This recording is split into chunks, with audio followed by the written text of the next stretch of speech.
Hi guys. So ఈరోజు 16th మే యొక్క current affairs discuss చేయబోతున్నాం అనమాట. The first question is regarding article 22 of the constitution. ఇది న్యూస్లోకి ఎందుకు వచ్చిందో నేను మీకు చెప్పాల్సిన పని లేదు. News click anchor and founder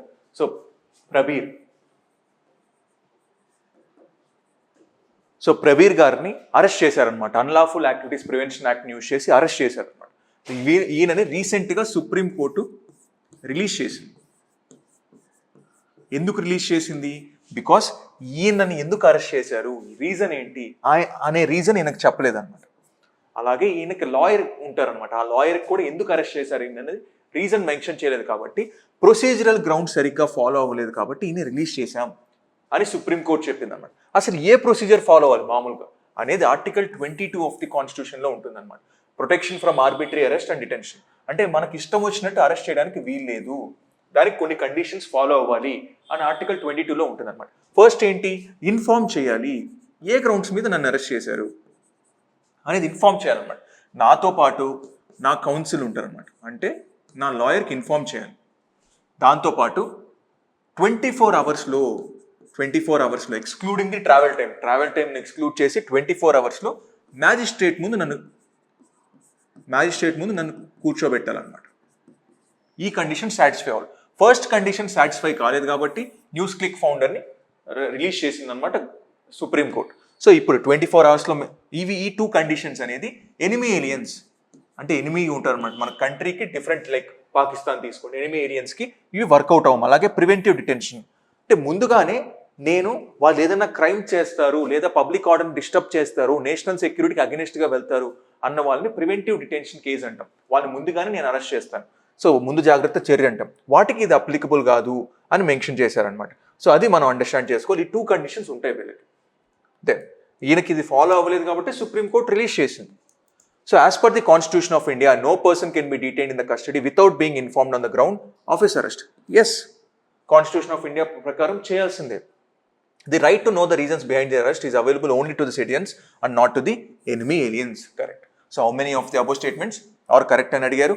both the statements are correct here. ఇప్పుడు నెక్స్ట్ క్వశ్చన్ చూద్దాం. Next question, Kampala convention. దీని గురించి తెలుసుకోవాలంటే ఫస్ట్ ఒక ఆర్గనైజేషన్ గురించి తెలుసుకోవాలి. ఇంటర్నేషనల్ డిస్ప్లేస్మెంట్ మానిటరింగ్ సెంటర్ అనేది జెనీవాలో ఉందన్నమాట. So internal displacement monitoring centre అంటాం. ఇది రీసెంట్గా ఇంటర్నల్ డిస్ప్లేస్మెంట్ రిపోర్ట్ ఇచ్చింది అనమాట. గ్లోబల్ ఇంటర్నల్ డిస్ప్లేస్మెంట్ రిపోర్ట్ ఇచ్చింది అనమాట.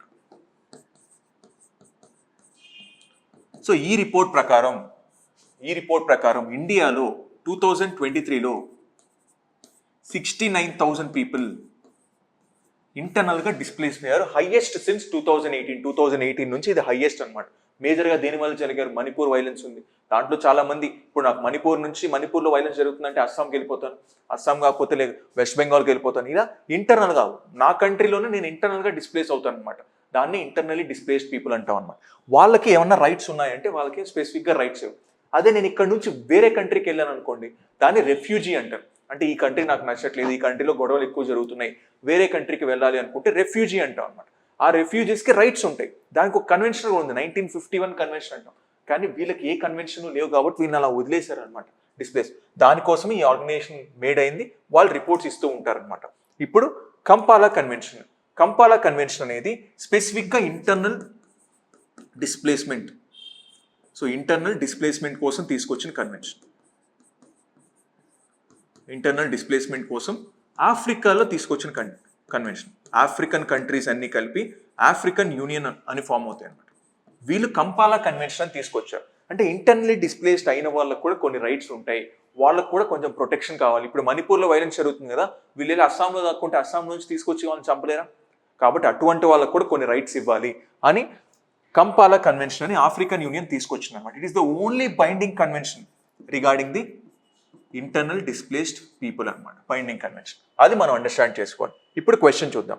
కంపాలా convention is related to internally displaced people in Africa. ఇప్పుడు నెక్స్ట్ క్వశ్చన్ చూద్దాం. నెక్స్ట్ క్వశ్చన్ వచ్చింది స్కార్బరో షోల్. రీసెంట్గా ఫిలిప్పైన్స్ ఫిషర్మెన్ ఈ స్కార్బరో షోల్ దగ్గరికి వెళ్ళారనమాట. బీజింగ్ ఏం చేసింది, చైనా ఏం చేసింది, ఒక వాటర్ పంప్ యూజ్ చేసి వాళ్ళని వెనక్కి తోసింది అనమాట. అందుకని న్యూస్లోకి వచ్చింది ఈ స్కార్బరో షోల్. ఈ స్కార్బరో షోల్ అనేది సౌత్ చైనా సీలో ఉన్న స్కార్బరో షోల్ అనమాట. సో అలాగే స్పాట్లీ ఐలాండ్స్ ఇవి కూడా మనకు సౌత్ చైనా సీలో ఉన్నాయి. ఈ రెండు disputes between the Philippines plus చైనాకి ఫిలిప్పీన్స్కి మధ్య డిస్ప్యూట్స్ అనమాట. ఎందుకంటే ఇవి రెండు ఫిలిప్పీన్స్ యొక్క ఎక్స్క్లూజివ్ ఎకనామిక్ జోన్లో ఉన్నాయి. కానీ చైనా దాన్ని క్యాప్చర్ చేసుకుంది అనమాట. క్యాప్చర్ చేసుకుని 1970s వాళ్ళ దగ్గర పెట్టుకుంది స్కార్బరో షోల్. అందుకని న్యూస్లో ఉందన్నమాట. ఇప్పుడు చూద్దాం. Scarborough Shoal one of the Asia's most contested maritime features is located in South China సీలో ఉందన్నమాట. ఇప్పుడు నెక్స్ట్ క్వశ్చన్ చూద్దాం. Next question is regarding the solid waste management rules 2016. దీని గురించి న్యూస్లోకి ఎందుకు వచ్చింది? సుప్రీం కోర్ట్ అనేది ఢిల్లీలో పెరిగిపోతున్న సాలిడ్ వేస్ట్ గురించి సో ఒక కమెంట్ చేసింది అనమాట. జనరల్గా ఢిల్లీలో 3.9 టన్ ఆఫ్ సాలిడ్ వేస్ట్ అన్ట్రీటెడ్గా ఉంటుంది. ఇప్పుడు మీరు గాజీపూర్కి వెళ్ళినా ఎక్కడ వెళ్ళినా అంత పెద్ద పెద్ద లార్జ్ ల్యాండ్ ఫీల్డ్స్ చూస్తూ ఉంటాం. దాన్ని చూస్తే ఏదో కొండలాగా ఉంటుంది. అది కొండ కాదు, మనకి ఇక్కడ తీసుకొచ్చిన వేస్ట్ అంతా అక్కడ తీసుకెళ్ళి డంప్ చేస్తారు అనమాట. దాన్ని ట్రీట్ చేయట్లా. అందుకనే సుప్రీంకోర్టు సీరియస్ అయిందనమాట. మనకు ఆల్రెడీ రూల్స్ ఉన్నాయి కదా సాలిడ్ వేస్ట్ మేనేజ్మెంట్ రూల్స్ అని, దాన్ని ఎందుకు వాడకూడదు? Because solid waste management segregation చేస్తుంది అనమాట. అంటే ఇప్పుడు మనకు ఇదో ఈ కలర్లో ఈ వేస్ట్ వేయాలి, ఈ కలర్లో ఇలా డిఫరెంట్ సెగ్రిగేషన్స్ చేస్తుంది. బయోమెడికల్ వేస్ట్ ఎక్కడ వేయాలి, ఈ వేస్ట్ ఎక్కడ వేయాలి, ఇలా సెగ్రిగేషన్ చేస్తుంది అనమాట. సాలిడ్ వేస్ట్ ఎక్కడ వేయాలి, తడి చెత్త పొడి చెత్త ఎలా మార్చాలి, ఇవన్నీ మెన్షన్ చేస్తుంది అనమాట. దాంతోపాటు ఏమేం చేయాలి, ఎలా కలెక్ట్ చేయాలి, కలెక్షన్ ఏజెంట్స్కి ఉన్న రైట్స్ ఏంటి, ఇవన్నీ కూడా మెన్షన్ చేస్తుంది. అది మనం అండర్స్టాండ్ చేసుకోవాలి. సో ఇక్కడ క్వశ్చన్ ఏం అడిగారు? సాలిడ్ వేస్ట్ మేనేజ్మెంట్ రూల్స్ ప్రకారం సాలిడ్ వేస్ట్ అంటే ఏమేమి ఉంటాయి? ఒకటి శానిటరీ వేస్ట్ ఉంటుంది, silt collected from the surface drains ఉంటుంది, అగ్రికల్చర్ అండ్ డైరీ వేస్ట్ ఉంటుంది, సెమీ సాలిడ్ డొమెస్టిక్ వేస్ట్. ఇవన్నీ సాలిడ్ వేస్ట్ కిందగా వస్తాయి అనమాట. So all the 4 are correct here. ఇప్పుడు నెక్స్ట్ క్వశ్చన్ చూద్దాం. నెక్స్ట్ క్వశ్చన్ ఇండియన్ ఎకానమీ గురించి ఇచ్చారనమాట.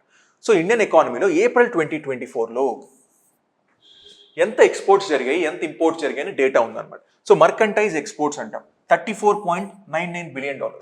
2023లో $34.62 బిలియన్. సో ఇంపోర్ట్స్ చూస్తే 54 and 49. సో ఇంపోర్ట్స్ అనేది పెరిగాయి, సో ఎక్స్పోర్ట్స్ కూడా పెరిగాయి, కానీ ఇంపోర్ట్స్ అంతా పెరగలేదు అనమాట. సో అది మనం అండర్స్టాండ్ చేసుకోవాలి. ఇప్పుడు నేను trade deficit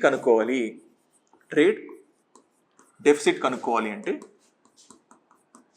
so exports minus imports ఇవి చేస్తే మనకు ట్రేడ్ డెఫిసిట్ వస్తుంది. ఇప్పుడు ఈ రెండింటిని కంపేర్ చేసి చూడండి. సో ఇంపోర్ట్సే ఎక్కువ ఉన్నాయి ఎక్స్పోర్ట్స్తో పోలిస్తే. ఆబ్వియస్లీ మనం ట్రేడ్ డెఫిసిట్లో ఉన్నట్టే, బికాస్ మనకు ఎక్స్పోర్ట్స్ అంత ఎక్కువగా లేవు కాబట్టి. అదే సర్వీస్లో చూడండి, సర్వీసెస్లో మనం ఎక్స్పోర్ట్స్ ఎక్కువ చేస్తాం ఇంపోర్ట్స్తో పోలిస్తే. సర్వీసెస్లో మనం ట్రేడ్ సర్ప్లస్ ఉంటుంది, సర్వీసెస్ సర్ప్లస్ ఉంటుంది, కానీ గూడ్స్లో మనం ట్రేడ్ సర్ప్లస్ ఉండదు అనమాట. అది మనం అండర్స్టాండ్ చేసుకోవాలన్నమాట. ఇప్పుడు క్వశ్చన్ చూద్దాం. With reference to Indian economy, which of the following is not a conducive factor for the reduction in India's trade deficit? So trade deficit తగ్గడానికి ఏది కండ్యూసివ్ ఫ్యాక్టర్ కాదు అంటే, ఇప్పుడు నాకేంటి ట్రేడ్ డెఫిసిట్ తగ్గాలి అంటే ఏంటి? ఎక్స్పోర్ట్స్ అన్నా పెరగాలి లేదా ఇంపోర్ట్స్ అన్నా తగ్గాలి, అప్పుడు నాకు ట్రేడ్ డెఫిసిట్ తగ్గుద్ది. ఇప్పుడు decrease in merchandise exports. So exports తగ్గితే నాకు ట్రేడ్ డెఫిసిట్ తగ్గుద్దా? No. So decrease in merchandise trade deficit జరిగితే ఆబ్వియస్లీ ట్రేడ్ డెఫిసిట్ తగ్గినట్టే. డిక్రీజ్ ఇన్ సర్వీస్ ఇంపోర్ట్స్, అసలు సర్వీస్ ఇంపోర్ట్స్ తగ్గడం వల్ల ఆటోమేటిక్గా ట్రేడ్ డెఫిసిట్ తగ్గుద్ది, కానీ ఇది మాత్రమే కండ్యూసివ్ కాదు. ఎక్స్పోర్ట్స్ తగ్గితే నాకు ఆటోమేటిక్గా ట్రేడ్ డెఫిసిట్ తగ్గే ఛాన్స్ లేదు, ఎక్స్పోర్ట్స్ పెరగాలి. అందుకే it is not the conducive option అనేది తీసుకోవాలన్నమాట. నెక్స్ట్ క్వశ్చన్ చూద్దాం. Next question is regarding the Igla-S missile. Igla-S missile అనేది రష్యా ఇండియాకి ఇస్తున్న మిసైల్. రష్యా అనేది ఇండియాకి ఇస్తున్న మిసైల్ అనమాట, ఇగ్లాయస్ మిసైల్ అనమాట. అది మ్యాన్ ప్యాడ్స్ అంటాం, అంటే మ్యాన్ పోర్టబుల్ డిఫెన్స్ సిస్టమ్. అంటే ఇలా నేను రాకెట్ లాంచర్ పెట్టుకొని ఇలా ఈజీగా లాంచ్ చేయొచ్చు అనమాట. అది ఇగ్లాయస్ మిసైల్ అనమాట. రష్యా అనేది మేలో కానీ జూన్లో కానీ ఒక బ్యాచ్ ఆఫ్ ఇగ్లాయస్ మిసైల్స్ని ఇస్తామని చెప్పింది అనమాట. అందుకని న్యూస్లోకి వచ్చింది. సో ఇగ్లాయస్ మిసైల్ అనేది రేంజ్ అనేది 500 to 6000 మీటర్స్ ఉంటుంది, 10 to 3500 ఆల్టిట్యూడ్, పైకి ఎంతవరకు వెళ్ళగలదు అని ఉంటుంది అనమాట. సో 12 secondsలో మనకి ఈజీగా ఆ మిసైల్ అనేది ట్రాన్స్ఫర్ అయిపోతుంది అనమాట. అది మనం అండర్స్టాండ్ చేసుకోవాలి. ఇప్పుడు ఇగ్లాయస్ గురించి చూద్దాం. So Igla-S is the Russia's anti aircraft missile system. Correct. The Igla-S is a man portable air defence missile system. Correct. The maximum altitude of effective target destruction is 3.5 kilometers and maximum effective range is 6 kilometers. So, ఈ 6000 meters-ని 6 kilometers అనొచ్చా? ఈ 3500 meters-ని 3.5 kilometers అనొచ్చా? అంటే height ఏమో 3.5 వెళ్తుంది, range ఏమో దూరం ఏమో 6 కిలోమీటర్స్ వెళ్తుంది అనమాట. సో అది చూద్దాం. సో ఎఫెక్టివ్ రేంజ్ ఏమో 6 కిలోమీటర్, హైట్ ఏమో 3.5 కిలోమీటర్స్. సో కరెక్ట్ అనమాట. How many of the above statement are not correct అని అడిగారు అనమాట. So none of the statements are not correct because అన్ని కరెక్ట్ కాబట్టి. ఇప్పుడు నెక్స్ట్ క్వశ్చన్కి వెళ్దాం. నెక్స్ట్ క్వశ్చన్ WHO హిందూలో న్యూస్ ఆర్టికల్ వచ్చింది అనమాట. దేని గురించి? ఒబిసిటీ. ఎంతమంది ఒబీస్గా తయారవుతున్నారు, ఎక్కువగా ఒబిసిటీ వచ్చేస్తుంది అనమాట. సో ఇప్పుడు దాని గురించి ఆర్టికల్ వచ్చింది. ఒబిసిటీ ఇప్పుడు ఇది మనం ప్రతి చోట చూస్తూ ఉంటాం. అండర్ వెయిట్ ఎలా, BMI క్యాలిక్యులేట్ చేస్తాం. హైట్ టు వెయిట్ ఎంత, హైట్కి వెయిట్కి ఎంత వెయిట్ ఉండాలి అనే దాన్ని బట్టి BMI క్యాలిక్యులేట్ చేస్తాం అన్నమాట. దాని ప్రకారం under weight, normal range, over weight, obese ఇలా డిఫైన్ చేస్తాం. అండర్ వెయిట్ అంటే ఏంటి? లెస్ దాన్ 18.5 ఉంటే BMI అండర్ వెయిట్ అంటాం. 18 to 25 ఉంటే అది నార్మల్ రేంజ్ అంటాం. ఓవర్ వెయిట్ అంటే 25 to 29. అదే ఒబీస్ అంటే గ్రేటర్ దాన్ 30 ఉంటే మనం ఒబీస్ అంటాం. ఈ WHO ఇచ్చిన స్టాండర్డ్స్ అనమాట, వరల్డ్ హెల్త్ ఆర్గనైజేషన్. ఇప్పుడు క్వశ్చన్ చూద్దాం. World Health Organisation defines obesity for adults as, so body mass index greater than or equal to 30ని మనం ఒబీస్ అని డిసైడ్ చేస్తాం అనమాట. ఇప్పుడు నెక్స్ట్ క్వశ్చన్ చూద్దాం. నెక్స్ట్ క్వశ్చన్ సోలార్ సైకిల్ గురించి.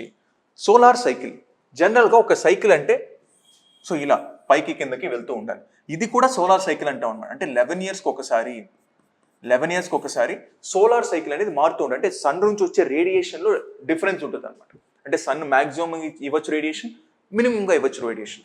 అదే సోలార్ మినిమం టైంలో ఏంటంటే సన్ రేడియేషన్ కొంచెం తక్కువ ఉంటుంది. సోలార్ మ్యాక్సిమం టైంలో ఏంటంటే సన్స్ రేడియేషన్ కొంచెం ఎక్కువ ఉంటుంది అనమాట. ఇది జనరల్గా మనకు 1740s నుంచి జనరల్గా దీన్ని క్యాలిక్యులేట్ చేస్తున్నాం. ఇప్పుడున్న సైకిల్ ఏంటంటే 24th సోలార్ సైకిల్ అనేది రన్నింగ్లో ఉంది. 11 ఇయర్స్కి ఒకసారి ఇలా సోలార్ మ్యాక్సిమం, సోలార్ మినిమం ఇవి రెండు మారుతూ ఉంటాయి అనమాట. ఒకసారి సోలార్ మ్యాక్సిమం, ఒకసారి సోలార్ మినిమం ఉంటాయి. సోలార్ మ్యాక్సిమం టైంలో సన్ స్పాట్స్, ఇక్కడ చూడండి సన్ స్పాట్స్ అనేది ఎక్కువ ఉంటాయి అనమాట సోలార్ మ్యాక్సిమం టైం. ఇప్పుడు చూడండి, సో ఇలా ఇది మ్యాక్సిమం టైం, ఇది మినిమం టైం, ఇలా 11 ఇయర్స్కి ఒకసారి మారుతూ ఉంటుంది అనమాట సోలార్ మ్యాక్సిమం మినిమం. దీనివల్ల వచ్చే ఎఫెక్ట్స్ ఏంటి? ఇప్పుడు నాకు సోలార్ మ్యాక్సిమం టైం ఉంది. దీని టైంలో నేను ఒక శాటిలైట్ పెట్టాను. ఇలా ఒక శాటిలైట్ అనేది లోవర్ ఆర్బిట్లో పెట్టాను. ఇది డిస్టర్బ్ అవుతుంది. ఎందుకంటే సడన్గా నేను ఇంత ముందు వరకు ఒక 5 degrees, ఒక 25 degrees ఇది తట్టుకోగలదు ఈ శాటిలైట్ అని పెట్టాను. ఇప్పుడు సడన్గా సోలార్ మ్యాక్సిమం టైంలో బిలియన్స్ ఆఫ్ డిగ్రీస్ వచ్చేసింది. దానివల్ల ఎక్విప్మెంట్ దెబ్బతింటుందా? సో అది జరిగే ఛాన్స్ ఉంటుంది. దానివల్ల మనకు యూవీ రేడియేషన్ కూడా ఎక్కువ వచ్చే ఛాన్స్ ఉంటుంది. దానివల్ల మనకు కూడా ఎఫెక్ట్ పడుతుంది. ఇలా చాలా ఎఫెక్ట్స్ అనేది మనకు సోలార్ మ్యాక్సిమం, సోలార్ మినిమం వల్ల జరుగుతాయి అన్నమాట. ఇప్పుడు క్వశ్చన్ చూద్దాం. The solar cycle is important for determine the life time of the satellite in sun synchronous orbit. Sun synchronous ఆర్బిట్లో పెట్టడం కాదు, లియో, సో లోవర్ ఎర్త్ ఆర్బిట్లో పెట్టడం వల్ల లైఫ్ టైం డిటర్మిన్. అంటే ఇన్ని రోజులు, ఇప్పుడు నేను 3 years అనుకున్నా కానీ సోలార్ మ్యాక్సిమం ఎక్కువ సార్లు వస్తుంది, ఆటోమేటిక్గా నాకు శాటిలైట్ లైఫ్ టైం తగ్గిపోతుంది అనమాట. This is wrong statement. The drag force on satellite increases during the times when the sun is active. Drag force అంటే ఏంటంటే ఇప్పుడు నేను ఎక్కువ ఫ్యూయల్ యూజ్ చేయాల్సి వస్తుంది దాని నుంచి తట్టుకోవడానికి, ఆ రేడియేషన్ తట్టుకోవడానికి. అదే డ్రాగ్ ఫోర్స్ అంటారు అనమాట. అది కూడా ఎక్కువ అయిపోతున్నాను. This is right. So statement 1 is incorrect, statement 2 is correct అనమాట. ఇప్పుడు నెక్స్ట్ క్వశ్చన్ చూద్దాం. Next question is regarding futures and options. So SEBI ఏం చెప్పిందంటే, Securities and Exchange Board of India, SEBI ఏం చెప్పిందంటే 46 lakh futures and options trading జరుగుతుంది compare to 7 lakhs in 2018-19.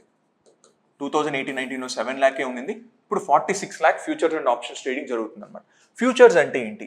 ఇప్పుడు సింపుల్గా చెప్పాలంటే, ఇప్పుడు నేను ఒక బయ్యరు, ఇంకొక సెల్లర్ ఉంటారు అనమాట. ఫర్ ఎగ్జాంపుల్ నేను ఆనియన్ కొందాం అనుకుంటున్నాను. ఇప్పుడు బయ్యర్ సెల్లర్ అగ్రిమెంట్ చేసుకుంటారు అనమాట. ఏమని అగ్రిమెంట్ చేసుకుంటారు? ఫ్యూచర్లో ఫర్ ఎగ్జాంపుల్ ఇప్పుడు ఆనియన్ ప్రైస్ ఒక 10 రూపాయలు ఉంది కేజీ. ఫ్యూచర్లో మేబీ ఒక 12 రూపాయలు పెరిగే ఛాన్స్ ఉండొచ్చు. కాబట్టి నేను ముందుగానే నీకు 10 రూపాయలతో అగ్రిమెంట్ చేసుకుంటాను అంటే సెల్లర్కి బయర్కి ఒక అగ్రిమెంట్ ఉంటుంది. ఏంటి? ఫ్యూచర్లో పెరిగినా సరే నువ్వు నాకు 10 రూపాయలకే అమ్మాలి అని ఒక అగ్రిమెంట్ ఉంటుంది అనమాట. దాన్ని ఫ్యూచర్స్ అంటాం అనమాట. ఫ్యూచర్స్ అండ్ ఆప్షన్స్ సిమిలర్గానే ఉంటుంది. బయర్కి సెల్లర్కి అగ్రిమెంట్ ఉంటుంది అనమాట. కానీ ఆప్షన్స్లో ఏంటంటే నీకు ఆప్షన్ ఉంటుంది, అంటే ఈ అగ్రిమెంట్ని నువ్వు బ్రేక్ చేయొచ్చు.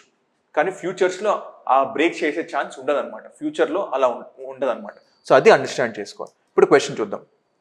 Futures and options are financial instruments through which traders can speculate on or hedge against the price movements of assets such as commodities, stocks or currencies.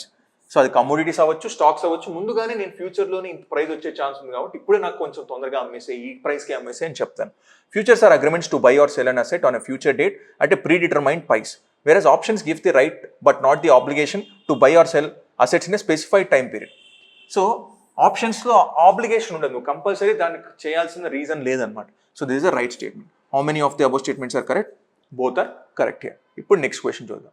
Next question Nakba. చూడండి, దీన్ని ఏమన్నా చూస్తే idea వస్తుందా? So 75th anniversary 15th May 2023 75th anniversary జరిగింది.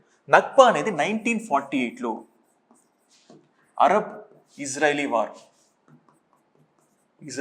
War జరిగింది అనమాట. ఈ వార్లో చాలామంది ప్యాలెస్తీనియన్స్ అనేది మైగ్రేట్ అయ్యారు అనమాట. డిఫరెంట్ ప్లేసెస్కి మైగ్రేట్ అయ్యారు. ఆ మైగ్రేషన్కి పెట్టిన పేరే నక్బా అని పేరు పెట్టారనమాట. సో అది అండర్స్టాండ్ చేసుకోవాలి. ఇప్పుడు క్వశ్చన్ చూద్దాం. A term Nakba which is often seen in is related to mass displacement and disposition of Palestinians during the 1948 Arab Israeli వార్ని నక్బా అంటాం అనమాట. సో ఇది అండర్స్టాండ్ చేసుకోవాలి. This is about today's class. Will meet again guys. See you.